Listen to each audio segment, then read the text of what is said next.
السلام عليكم، مرحبا بكم دائما في قناتكم على اليوتيوب حسام للعقار اللي فيها دائما ويوميا الجديد. اليوم جبنا لكم هاد الشقة الرائعة بمدينة فاس. هاد الشقة هادي اللي كتواجد بعين نقبي بالضبط في حي لالا الياقوت البني الجديد. هاد الشقة هادي اللي الطابق الرابع كيف ما كتشوفوا معايا، دار اللي مصلوحة فيها فينيسيو واعرة بزاف. هاد الدخلة هي هادي كيف ما كتشوفوا معايا، نجيو الدخلة هي هادي، كنلقاو هاد الصالون. هاد الصالون هذا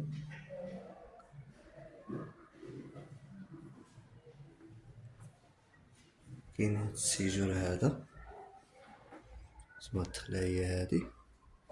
دار راها مصلوحة، يعني ما الموطو ديالها بوحدها، بالنسبة للوراق فهي عدلية، حتى الثمن ديالها فهو جد مناسب.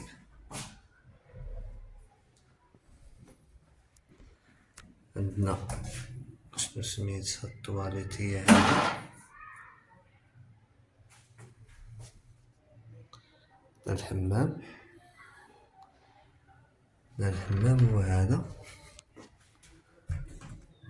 نجيو الكوزينة، الكوزينة هي هادي.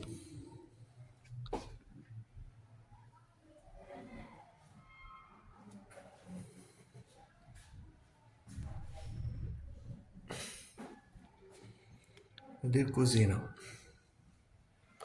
بالنسبة للثمن ديالها هذا بيت النعاس، بالنسبة للثمن ديالها فهو جد مناسب. الثمن ديالها فهو 12 مليون قابلة للتفاوض. هذا بيت النعاس،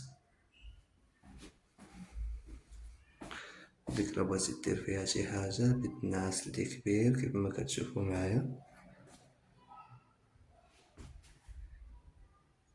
كيف ما قلنا هادي شقة جات مدينة فاس، عين نقبي، حي لالا الياقوت. البني اللي هو جديد، البني راه جديد. بالنسبة للوراق فهي عدلية، الموطو ديالها بوحدها. الثمن ديالها فهو 12 مليون قابلة للتفاوض. الطابق الرابع اللي بالنسبة لجميع التفاصيل ديال هاد الشقة هادي.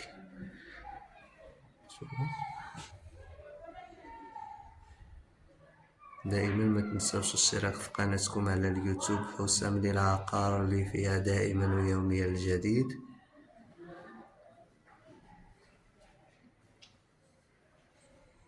هانتوما دار الصراحة الله مصلوحة مفينية، الموقع ديالها زوين، بني جديد، الثمن ديالها جد مناسب.